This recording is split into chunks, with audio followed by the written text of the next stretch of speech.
Chers téléspectateurs, Assalamu alaikum wa rahmatullahi wa barakatuh. Bienvenue sur le plateau de notre nouvelle émission, Le Temps de Réponse.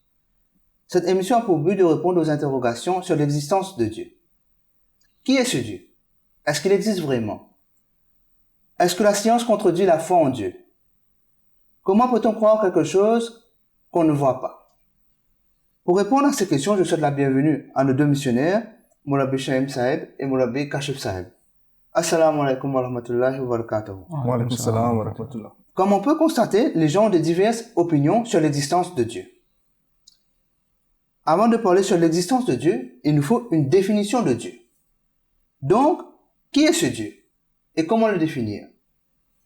Auzubillahi minash shaitanir rajim, bismillahir rahmanir rahim. En effet, Zahid Saeb, il est très important, en parlant de l'existence de Dieu, on doit tout d'abord avoir une description, une définition de Dieu qui est exacte, qui est juste, et non pas une perception de Dieu qui n'est pas en conformité avec la réalité.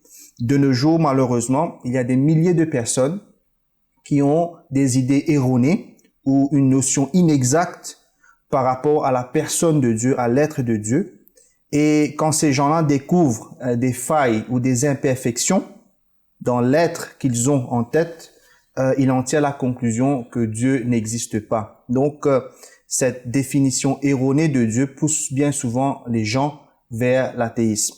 De nos jours, malheureusement, il y a des gens qui pensent que Dieu est le fils de quelqu'un ou que Dieu est le père de quelqu'un d'autre.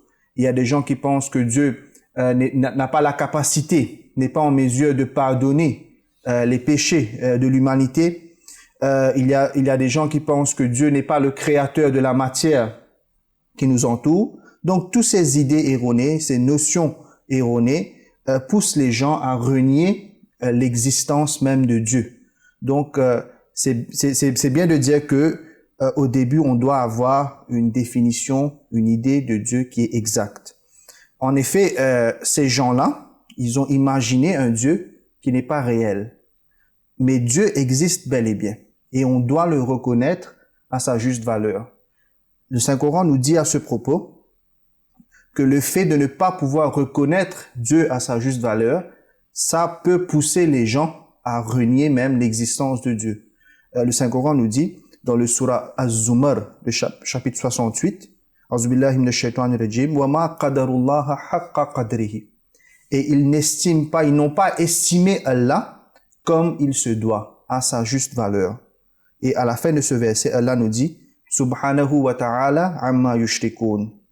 Gloire à lui et élevé est-il au-dessus de ce qu'il lui associe. Donc Allah nous dit dans ce verset que les gens n'ont pas su estimer Dieu à sa juste valeur. Donc la définition qu'ils ont en tête de ce Dieu-là n'est pas exacte. Donc pour pouvoir avoir une définition exacte de Dieu, de la personne de Dieu, on doit se tourner vers la parole de Dieu. Dans le Saint-Coran, Dieu nous dit qu'il est le possesseur de tous les attributs parfaits et qu'il est pur de tout type d'imperfection. Dans le premier chapitre du Saint-Coran, qui est le Surah Al-Fatiha, Allah, Dieu l'exalté, a fait mention de ces 4 attributs principaux. Dieu nous dit dans le premier chapitre du Saint-Coran qu'il est Rabbul Alamin, le créateur de tout l'univers, qu'il est Ar-Rahman, le gracieux, Ar-Rahim, miséricordieux, et qu'il est Maliki Yawmiddin, c'est-à-dire le maître du jour du jugement. Et ce sont là les 4 attributs principaux de Dieu. Et tous les autres attributs de Dieu découlent de ces 4 attributs. Le Saint-Coran nous dit aussi que Dieu, on peut comprendre l'être de Dieu à travers ses attributs. Et c'est la raison pour laquelle, à maintes reprises, le Saint-Coran a fait mention des divers attributs de Dieu.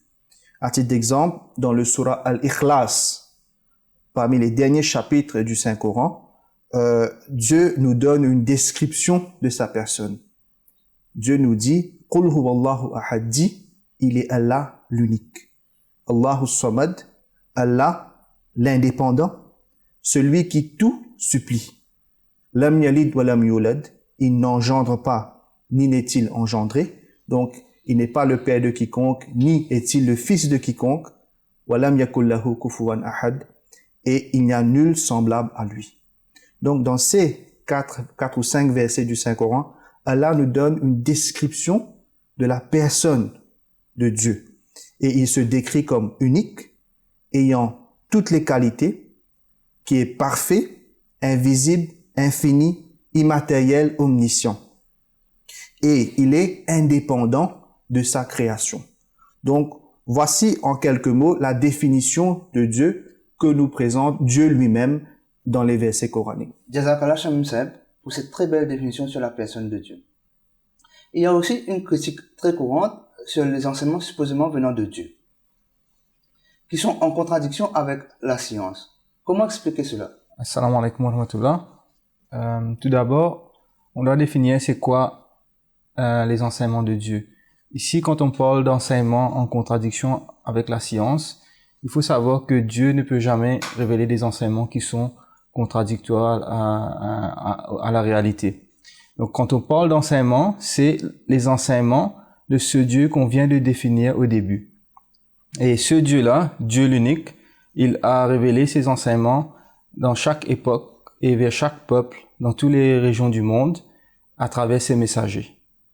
Et la science et l'étude comme Kachif Samuel le mentionné, la science est l'étude des lois qui gouvernent la création de ce Dieu l'unique. Et les enseignements de Dieu ne peuvent pas être en contradiction avec la science. Car il ne peut pas avoir une contradiction entre les paroles de Dieu et la science qui est les lois que Dieu lui-même a mis en place. Donc, pourquoi on voit qu'il y a une contradiction supposément entre les textes religieux, les textes sacrés et la science?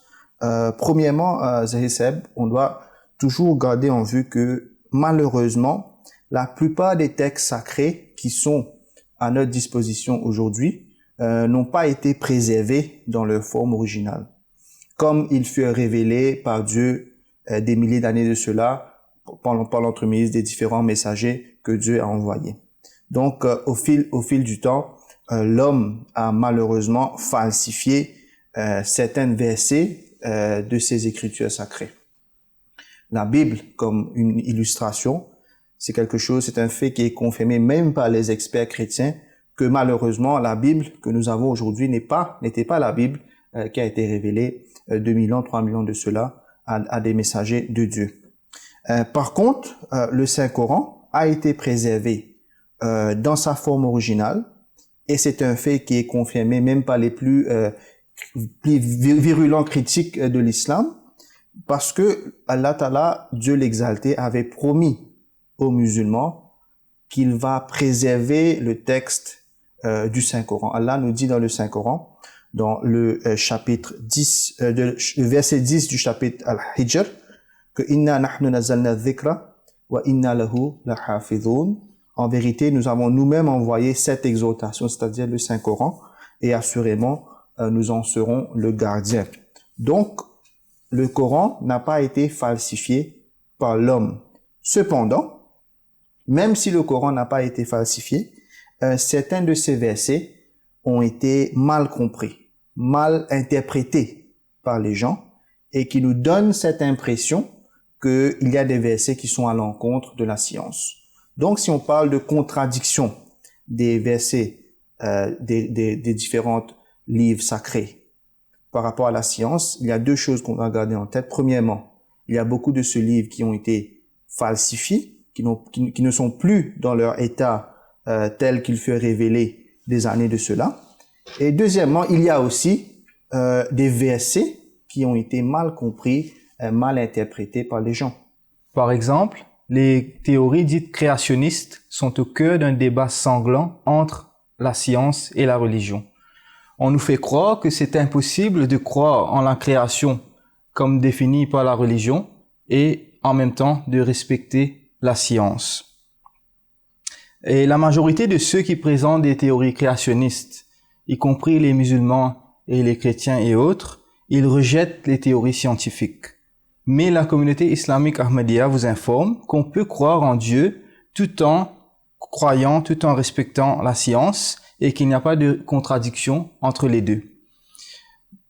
Parmi les concepts, les idées les croyances erronées que prônent ceux qui présentent des théories créationnistes, ils nous disent que l'univers a été créé 6000 ans de cela.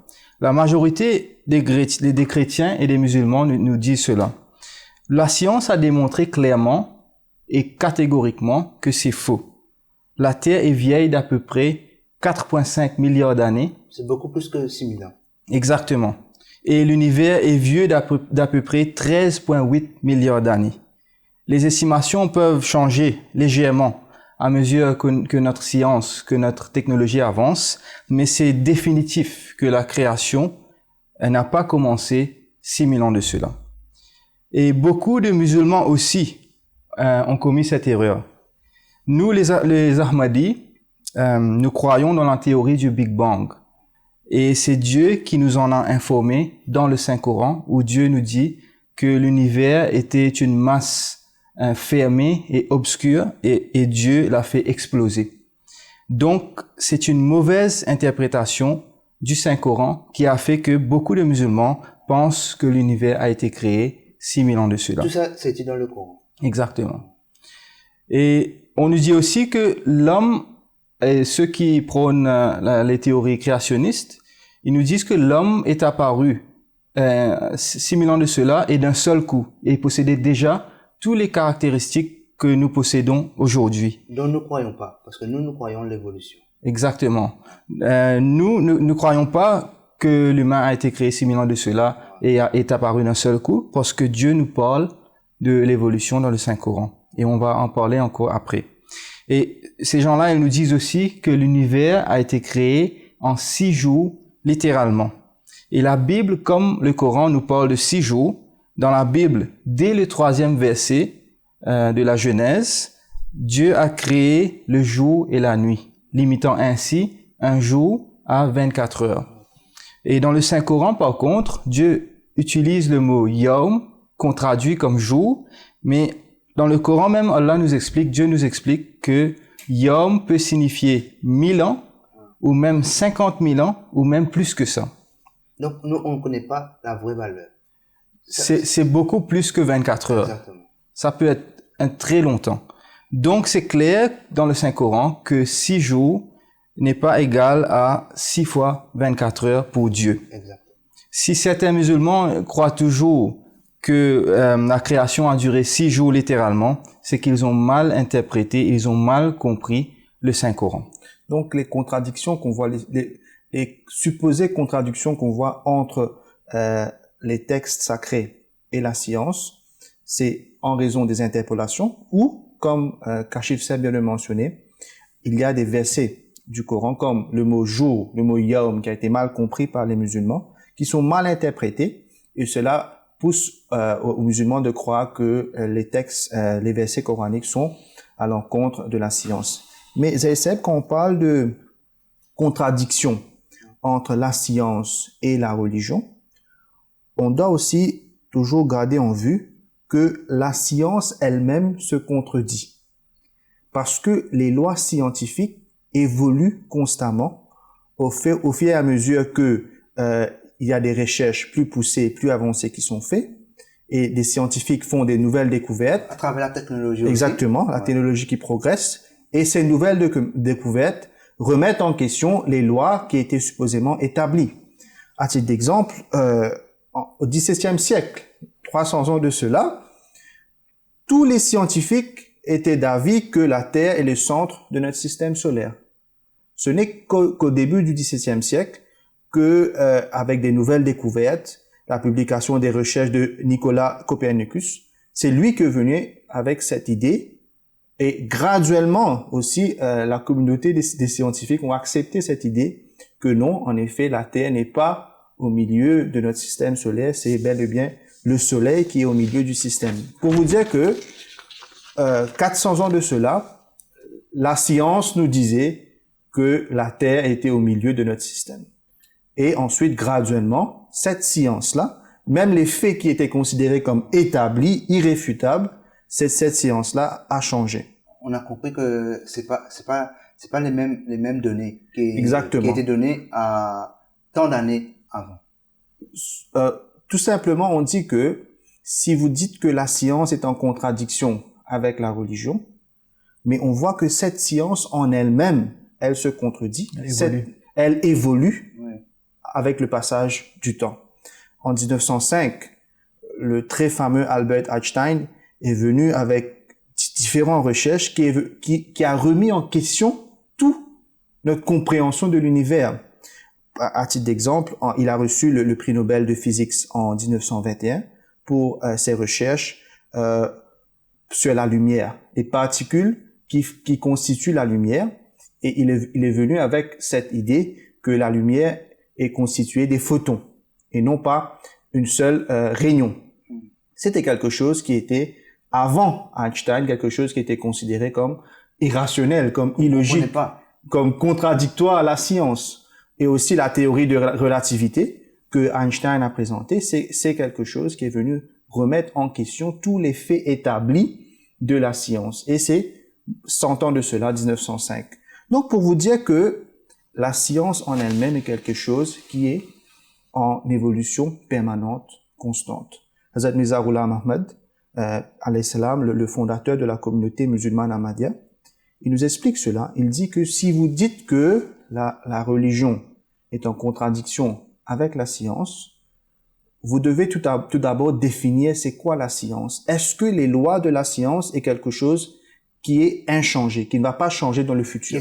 Qui est stable. Ouais. Si tel est le cas, on peut dire oui, on peut affirmer avec force que voilà, la science est en contradiction avec ces versets et ces versets. Mais on voit que la science en elle-même évolue constamment. Jazakallah Shamim Saheb. Un autre critique courant, certains disent que l'on doit seulement croire en des choses pour lesquelles on a des preuves claires.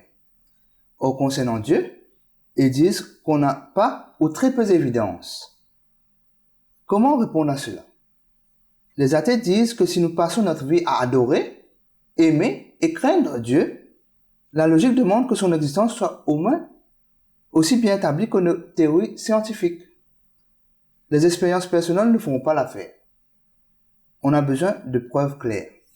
Effectivement, c'est une critique très courante qu'on a besoin de preuves claires qui sont évidentes afin de pouvoir croire dans l'existence de Dieu. Mais avant de répondre à cette critique, on peut certifier ou attester ou affirmer l'existence de quelque chose, mais avant de faire cela, on doit utiliser les méthodes qui sont appropriées. Si les méthodes que nous utilisons ne sont pas appropriées, nous n'allons pas pouvoir affirmer ou attester l'existence de quelque chose.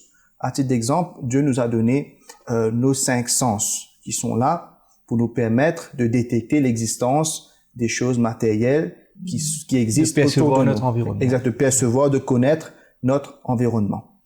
Si on veut, à titre d'exemple, attester, affirmer le parfum d'une rose, on doit nécessairement faire cela à travers notre sens de l'odorat. C'est à travers notre sens de l'odorat qu'on pourrait affirmer l'existence de ce parfum. Et non pas à travers le toucher ou l'ouïe. Si il en va de même pour le goût d'un steak ou d'un plat de riz, on doit goûter le plat pour connaître le goût.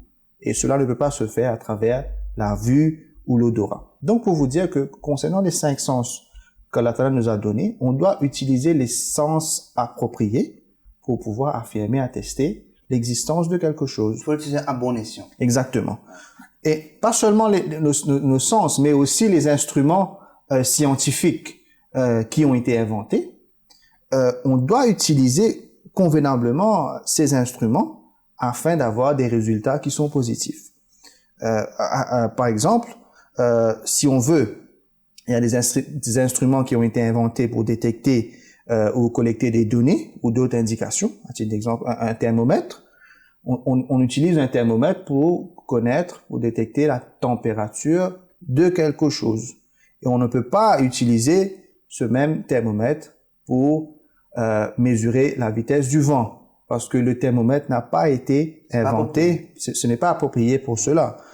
Une balance est utilisée pour déterminer le poids de quelque chose. Un télescope est utilisé pour étudier l'espace et l'univers. On ne peut pas utiliser un télescope pour faire l'enregistrement de ce programme. Donc, pour vous dire que même les instruments qui ont été inventés, les instruments scientifiques, on doit les utiliser correctement, dans une façon appropriée, pour avoir les résultats qui sont adéquats. D'ailleurs, un des principes scientifiques, c'est que pour étudier un objet, la méthode d'investigation doit convenir à l'objet en question.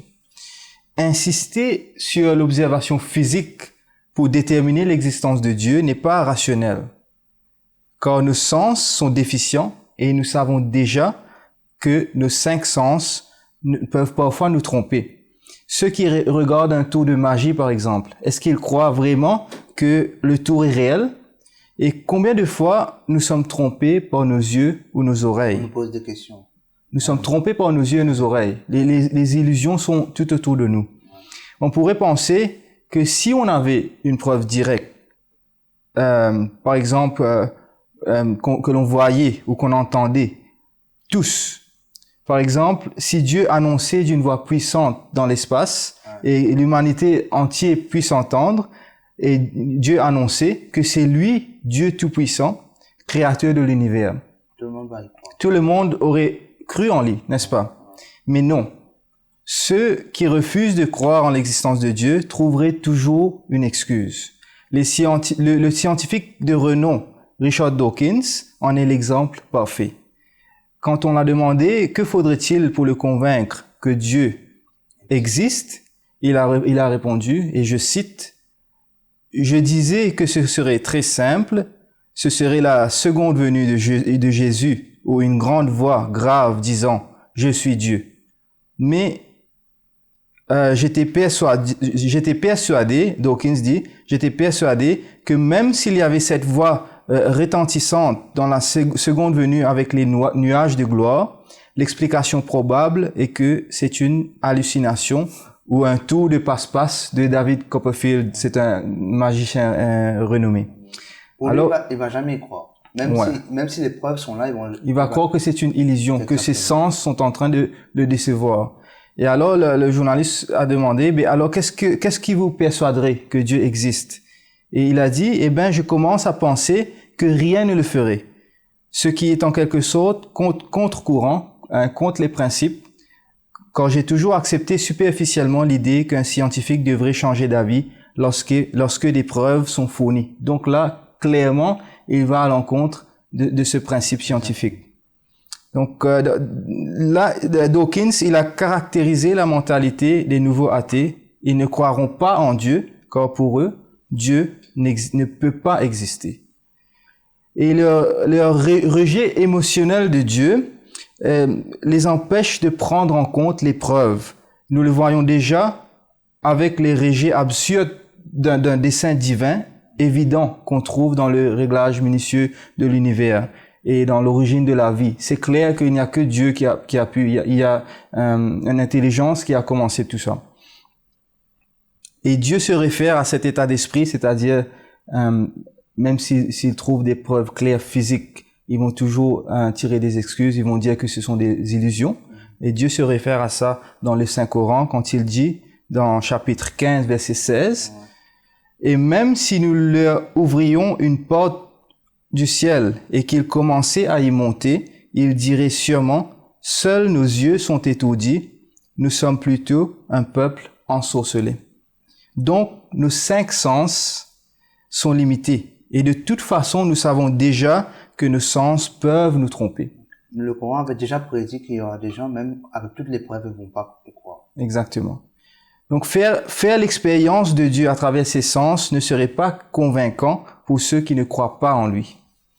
Et il y a aussi le fait, il y a des gens qui ne possèdent pas les 5 sens. Si Dieu voulait se manifester à travers une voix manifeste qui venant du ciel, que je suis le Dieu créateur de l'univers, et cela va convaincre l'humanité en entier que Dieu existe réellement, qu'en est-il des gens qui sont nés sourds? Donc ce serait une forme d'injustice envers ces gens-là.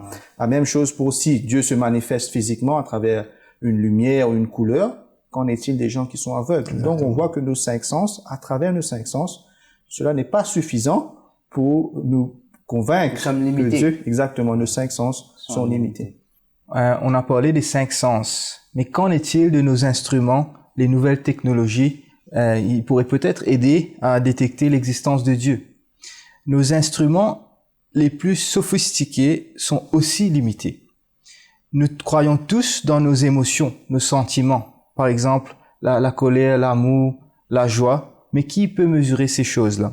On n'a pas d'instrument pour mesurer la peur, mais on y croit quand même. Nous croyons tous en notre esprit, c'est-à-dire l'esprit humain. Mais pourtant, les scientifiques ne comprennent pas le fonctionnement de notre esprit et ne peuvent pas détecter son existence même. Vous pourriez me dire que les sentiments et l'esprit sont des choses immatérielles. Mais même pour mesurer des choses physiques, nos instruments et notre technologie sont limités. Les scientifiques croient qu'on perçoit, on peut détecter seulement 5% de l'univers et 95% de l'univers est sous forme de matière et d'énergie noire. Mais cette matière et cette énergie ne peuvent pas être mesurées par nos meilleurs instruments. On connaît l'existence de ces choses-là, la matière noire et l'énergie noire, à travers les effets qu'elles ont sur les choses autour, les choses visibles. En fait, il y a beaucoup de choses auxquelles on croit seulement après avoir vu leurs effets sur les choses visibles, mais qu'on n'a pas observé directement. À mesure qu'une chose est raffinée et subtile dans son essence, il devient difficile de la détecter à travers nos sens physiques et nos instruments. Et notre seul recours est d'en mesurer les effets. Donc là, on dit qu'on veut détecter Dieu, qui est le créateur de nos sens, qui est le créateur des émotions, qui est le créateur de toutes ces choses immatérielles qu'on peut pas mesurer avec nos sens et nos instruments. On veut maintenant essayer de détecter Dieu, de trouver son existence à travers ces mêmes instruments, ces mêmes facultés limitées. Donc je pense que si on est honnête, au minimum, on doit accepter d'entretenir l'idée que Dieu devrait exister quand on observe l'effet que Dieu a sur l'ensemble de sa création. On va en parler après. Chers téléspectateurs, nous voici arrivés à la fin de cet épisode. Au plaisir de vous revoir. Assalamu alaikum wa rahmatullahi wa barakatuh.